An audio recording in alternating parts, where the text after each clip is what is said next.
बिस्मिल्लाहिर्रहमानिर्रहीम। सुनो, एक ऐसे जमाने की कहानी जब बगदाद की गलियों में इल्म की रोशनी फैली हुई थी। उस वक्त शहर के बाहर एक छोटे से गांव में एक बूढ़ा आदमी रहता था जिसका नाम हाजी इब्राहिम था। उनकी उम्र के साथी तो दुनिया से जा चुके थे, लेकिन वह अभी भी अपनी छोटी सी झोपड़ी में अल्लाह का शुक्र अदा करते हुए दिन गुजार रहे थे। हाजी इब्राहिम के 3 बेटे थे, अहमद, यूसुफ और सुलेमान। तीनों ही जवान थे और अपने अपने तरीके से जिंदगी जी रहे थे। एक दिन जब हाजी इब्राहिम नमाज पढ़ रहे थे, तभी उन्हें एक आवाज सुनाई दी। ए इब्राहिम, तेरे सब्र और तकदीर की परीक्षा का वक्त आ गया है। हाजी इब्राहिम ने आंखें खोलीं तो कोई नजर नहीं आया। उन्होंने इसे अपने दिल की आवाज समझा और अल्लाह से दुआ मांगी। उसी रात अचानक बादल घिर आए और ऐसी तूफानी बारिश शुरू हुई कि गांव वाले हैरान रह गए। पूरी रात बारिश होती रही और सुबह होते होते गांव का हर घर पानी में डूब चुका था। हाजी इब्राहिम की झोपड़ी भी टूट गई और उन्हें अपने बेटों के साथ पेड़ पर चढ़कर जान बचानी पड़ी। 3 दिन बाद जब पानी उतरा तो गांव वालों ने देखा कि उनकी फसलें बर्बाद हो चुकी थीं। मवेशी बह गए थे और घरों में कीचड़ भर गया था। हाजी इब्राहिम के बेटों ने उनसे कहा, अब्बू, इस गांव में अब रहना मुश्किल है, हमें किसी दूसरी जगह जाना चाहिए। हाजी इब्राहिम ने सब्र करने की सलाह दी, लेकिन बेटों का दबाव बढ़ता गया। आखिरकार उन्होंने फैसला किया कि वह बगदाद शहर की तरफ रुख करेंगे। सफर शुरू हुआ। पैदल चलते चलते उनके पैरों में छाले पड़ गए, पेट भूख से जलने लगा और दिमाग हैरानी से भर गया। 3 दिन बाद जब वह एक जंगल से गुजर रहे थे, तभी अचानक डाकुओं ने उन पर हमला कर दिया। डाकुओं ने उनके पास का सारा सामान छीन लिया और उन्हें मार मार कर अधमरा कर दिया। हाजी इब्राहिम के बेटे रोने लगे, अब्बू, यह तकदीर का खेल है, अल्लाह ने हमें क्यों छोड़ दिया? हाजी इब्राहिम ने जवाब दिया, बेटा, तकदीर पर ईमान रखो, अल्लाह हमें आजमा रहा है, सब्र करो, इंशाअल्लाह बेहतर दिन आएंगे। उन्होंने अपने जख्मों पर पत्तियां रखीं और आगे बढ़ते रहे। कई दिनों के बाद वह एक छोटे से कस्बे में पहुंचे जहां एक मस्जिद थी। मस्जिद के इमाम ने उन्हें देखा तो दया आ गई और उन्हें रहने की जगह दी। इधर बगदाद में खलीफा हारून रशीद अपने महल में बैठे हुए थे। उन्होंने सपना देखा कि एक बूढ़ा आदमी उन्हें सच्चाई का रास्ता दिखा रहा है। सुबह होते ही उन्होंने अपने वजीरों से कहा, मुझे उस बूढ़े आदमी को ढूंढना है जो मेरे सपने में आया था। वजीरों ने पूरे शहर में खोज शुरू कर दी, लेकिन उन्हें कोई खास आदमी नहीं मिला। जब हाजी इब्राहिम और उनके बेटे कस्बे में रह रहे थे, तभी एक दिन अहमद बीमार पड़ गया। उसका बुखार इतना बढ़ गया कि वह मौत के मुंह में जाता दिख रहा था। हाजी इब्राहिम ने दिन रात अल्लाह से दुआ की। आखिरकार एक रात उन्होंने एक सपना देखा। सपने में एक रोशनी आई और आवाज आई, ए इब्राहिम, तेरा सब्र तुझे जल्द ही अजर देगा, तेरे बेटे को शफा होगी। सुबह होते ही अहमद का बुखार उतर गया और वह ठीक हो गया। ये देखकर सबने अल्लाह का शुक्र अदा किया। कुछ दिनों बाद हाजी इब्राहिम ने फैसला किया कि वह बगदाद का रुख करेंगे। उन्होंने अपने बेटों से कहा, बेटा, अल्लाह ने हमें नई उम्मीद दी है, हमें इसका शुक्र अदा करते हुए आगे बढ़ना चाहिए। इस तरह वह चारों फिर से सफर पर निकल पड़े। रास्ते में उन्हें कई मुसीबतों का सामना करना पड़ा, भूख, प्यास, थकान, लेकिन हाजी इब्राहिम हर मुश्किल में सब्र करते और अल्लाह पर भरोसा रखते। जब वह बगदाद के करीब पहुंचे तो उन्होंने देखा कि शहर के बाहर एक विशाल खेमा लगा हुआ है, जहां गरीब और बेसहारा लोगों को खाना बांटा जा रहा है। हाजी इब्राहिम और उनके बेटे भी वहां पहुंचे। खाना बांटने वाले शख्स ने उनसे पूछा, आप कहां से आ रहे हैं? हाजी इब्राहिम ने अपनी पूरी कहानी सुनाई। वह शख्स कोई और नहीं बल्कि खलीफा हारून रशीद का विशेष दूत था, जो गरीबों की मदद कर रहा था। उसने हाजी इब्राहिम की बात सुनी तो हैरान रह गया। उसने तुरंत खलीफा को इस बारे में सूचना भेजी। जब खलीफा को पता चला कि एक बूढ़ा आदमी जो इतनी मुसीबतें झेलकर भी अल्लाह का शुक्र अदा कर रहा है, तो उन्हें लगा कि शायद यही वह शख्स है जो उनके सपने में आया था। उन्होंने हाजी इब्राहिम को महल में बुलवाया। जब हाजी इब्राहिम महल में पहुंचे तो खलीफा ने उनका गर्मजोशी से स्वागत किया और कहा, आप मेरे मेहमान हैं। आपने जो सब्र और ईमान दिखाया है वह काबिले तारीफ है। हाजी इब्राहिम ने जवाब दिया, ए खलीफा, सब्र और तकदीर पर ईमान रखना हर मोमिन का फर्ज है। अल्लाह ने हमें आजमाया और हमने सब्र किया। शुक्र है उसका जिसने हमें इस काबिल समझा। खलीफा इतने प्रभावित हुए कि उन्होंने हाजी इब्राहिम और उनके बेटों के लिए एक अच्छा घर दिया और उनकी हर जरूरत पूरी करने का हुक्म दिया।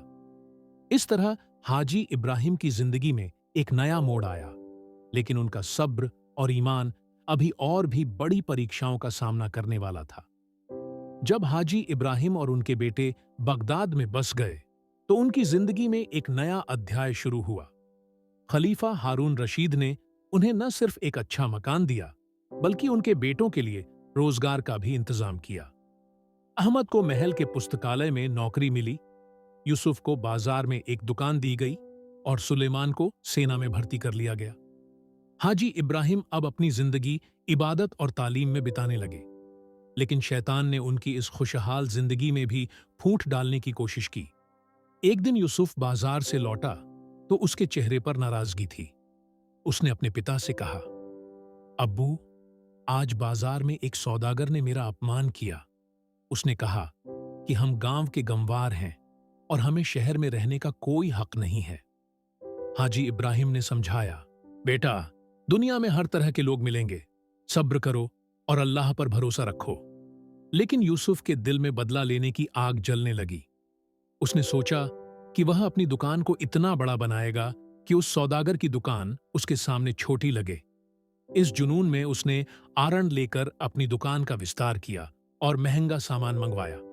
हाजी इब्राहिम ने उसे समझाने की कोशिश की, बेटा, लालच बुरी बला है, संतोष से बड़ा धन नहीं है। लेकिन यूसुफ ने अपने पिता की बात नहीं सुनी। इधर सुलेमान सेना में था। वहां उसकी मुलाकात कुछ ऐसे जवानों से हुई जो दुनियावी ताकत और शोहरत के पीछे भाग रहे थे। उन्होंने सुलेमान के दिमाग में यह बात डाली कि अगर वह चाहे तो सेना में ऊंचे पद पर पहुंच सकता है। सुलेमान ने अपने वरिष्ठ अधिकारियों की चापलूसी शुरू कर दी और दूसरे सैनिकों के काम अपने नाम करवाने लगा। जब हाजी इब्राहिम को इस बारे में पता चला तो उन्होंने सुलेमान को बुलाया और कहा, बेटा, ईमानदारी सबसे बड़ी दौलत है। नौकरी में ईमानदार रहो, अल्लाह तुझे जरूर कामयाबी देगा। लेकिन सुलेमान ने भी अपने पिता की बात को अनसुना कर दिया। सबसे बड़ा बेटा अहमद पुस्तकालय में काम करता था। वहां उसकी मुलाकात एक ऐसे आलिम से हुई जो जादू टोने में विश्वास रखता था। उस आलिम ने अहमद को बताया कि अगर वह चाहे तो कुछ तावीज और जादू के जरिए खलीफा का पसंदीदा बन सकता है। अहमद के मन में लालच पैदा हुआ और उसने उस आलिम से कुछ तावीज बनवाए। जब हाजी इब्राहिम को इस बारे में पता चला तो वह बहुत दुखी हुए। उन्होंने अहमद को समझाया, बेटा, जादू टोना हराम है, अल्लाह पर भरोसा रखो, वही सब कुछ दे सकता है। लेकिन तीनों बेटों ने अपने पिता की नसीहतों को नजरअंदाज कर दिया।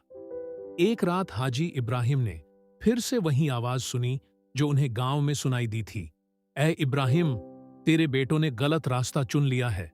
अब तेरे सब्र और ईमान की असली परीक्षा शुरू होगी।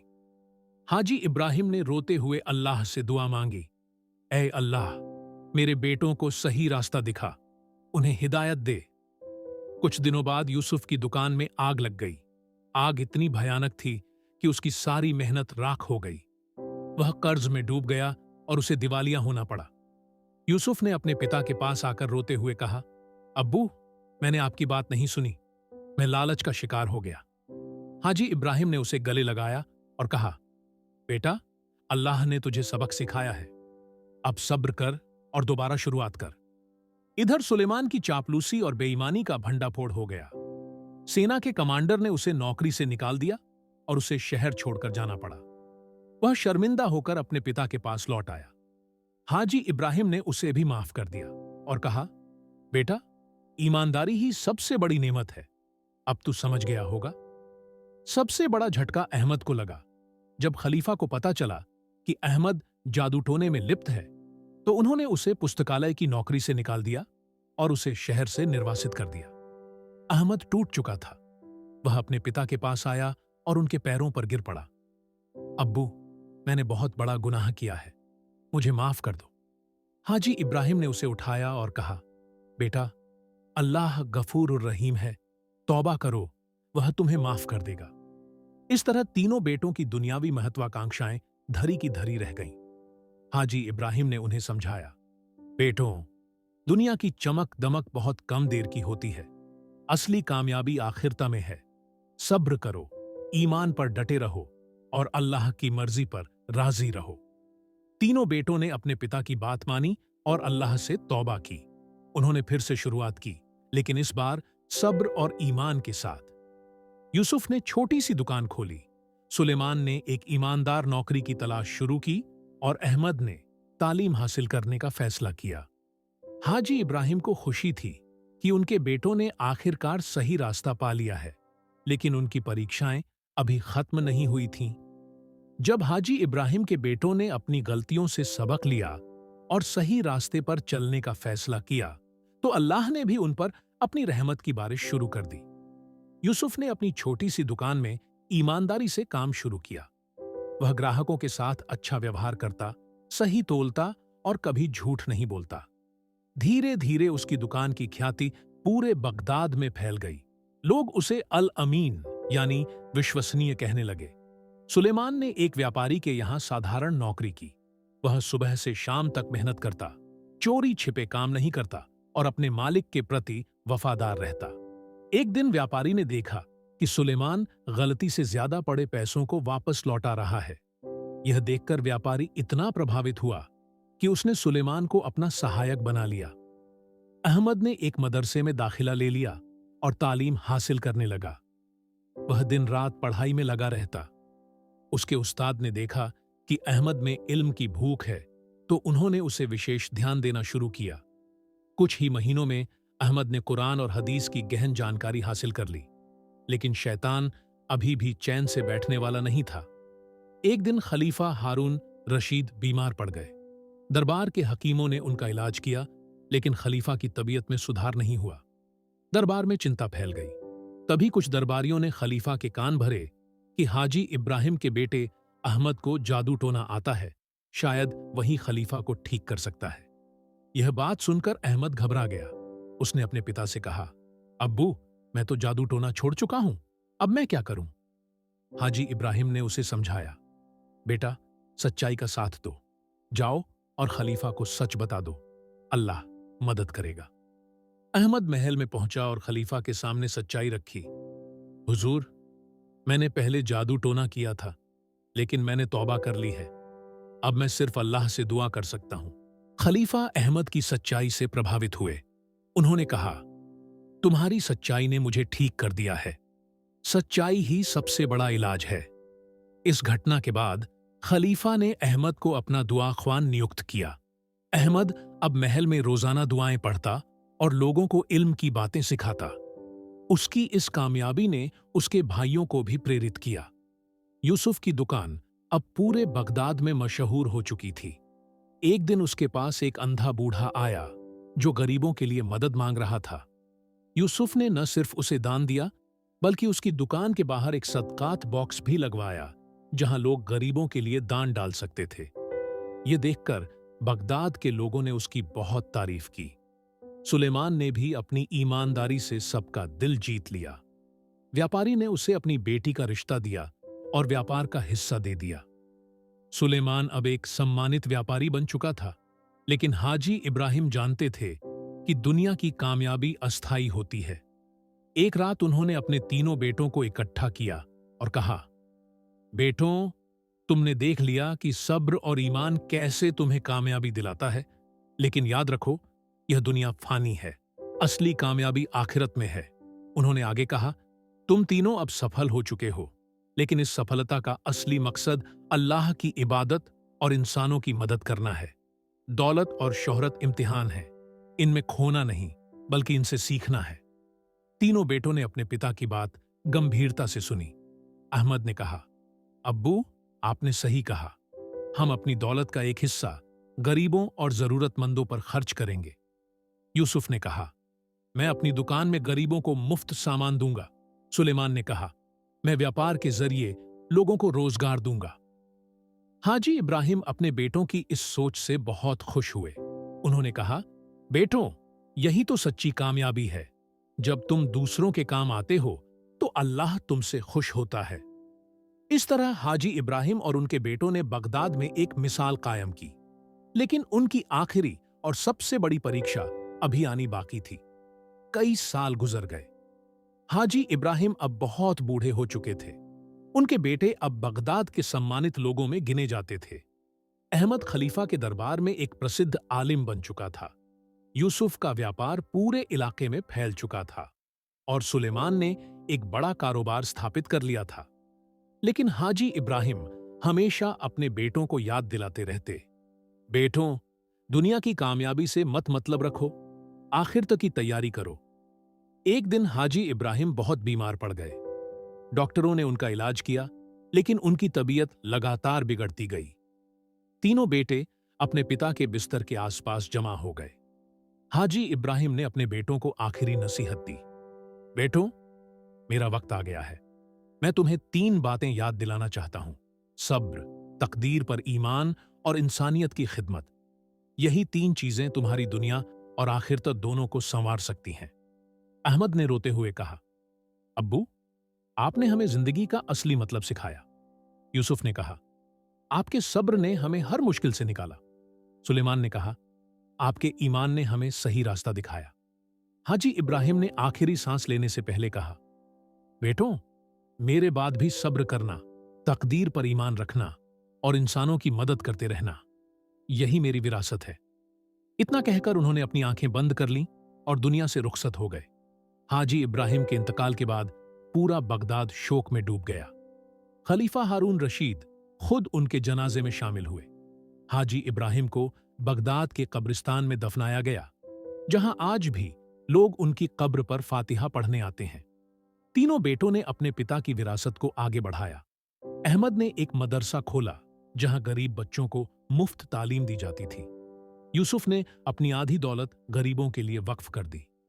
सुलेमान ने एक बेघरों के लिए आश्रम बनवाया। कई साल बीत गए। एक दिन बगदाद में भयानक अकाल पड़ा। लोग भूखे मरने लगे। तीनों भाइयों ने मिलकर एक राहत कैंप लगाया। वह रोजाना हजारों लोगों को खाना खिलाते। लोग उन्हें 3 फरिश्ते कहने लगे। एक रात अहमद ने सपना देखा। सपने में हाजी इब्राहिम बहुत खुश नजर आ रहे थे। उन्होंने कहा, बेटों, अल्लाह तुमसे बहुत खुश है। तुमने मेरी विरासत को संभाला है। तुम्हारा सब्र और ईमान तुम्हें जन्नत में ले जाएगा। सुबह होते ही तीनों भाइयों ने इस सपने के बारे में एक दूसरे को बताया। हैरानी की बात यह थी कि तीनों ने एक ही सपना देखा था। उन्होंने इसको अल्लाह की रहमत समझा और भी ज्यादा जोश के साथ लोगों की मदद करने लगे। खलीफा हारून रशीद ने एक दरबार लगाकर तीनों भाइयों को सम्मानित किया। उन्होंने कहा, तुम तीनों ने साबित कर दिया कि सब्र और ईमान की ताकत से इंसान क्या क्या कर सकता है। तुम्हारे पिता की शिक्षाएं आज पूरे बगदाद के लिए मिसाल बन चुकी हैं। अहमद ने जवाब दिया, हुजूर, यह सब अल्लाह की मेहरबानी है। हमारे पिता ने हमें सिखाया कि हर मुसीबत में सब्र करो, तकदीर पर ईमान रखो और इंसानों की मदद करो। यही हमारा रास्ता है। इस तरह हाजी इब्राहिम और उनके बेटों की कहानी पीढ़ी दर पीढ़ी चली आ रही है। आज भी जब कोई मुसीबत में होता है तो लोग उसे हाजी इब्राहिम की कहानी सुनाते हैं और सब्र की ताकत बताते हैं। इस कहानी से हमें 3 बड़ी सीख मिलती है। 1, सब्र की ताकत। हर मुसीबत में सब्र करने वाला इंसान हमेशा कामयाब होता है। सब्र एक ऐसा हथियार है जो हर मुश्किल को आसान कर देता है। 2, तकदीर पर ईमान। अल्लाह ने हर इंसान के लिए एक तकदीर लिखी है। उस पर ईमान रखने वाला कभी निराश नहीं होता। 3, इंसानियत की खिदमत। दूसरों की मदद करना सबसे बड़ी इबादत है। जो दूसरों के काम आता है, अल्लाह उसके काम आता है। ऐ अल्लाह, हमें हाजी इब्राहिम की तरह सब्र करने की ताकत दे, हमें तकदीर पर ईमान रखने की हिदायत दे और हमें इंसानों की मदद करने का जज्बा दे। आमीन। यह कहानी हमें यह सिखाकर खत्म होती है कि जिंदगी की हर मुश्किल में सब्र और ईमान ही हमारे सबसे बड़े सहारे हैं। अल्लाह हर मुसीबत में सब्र करने वालों के साथ होता है।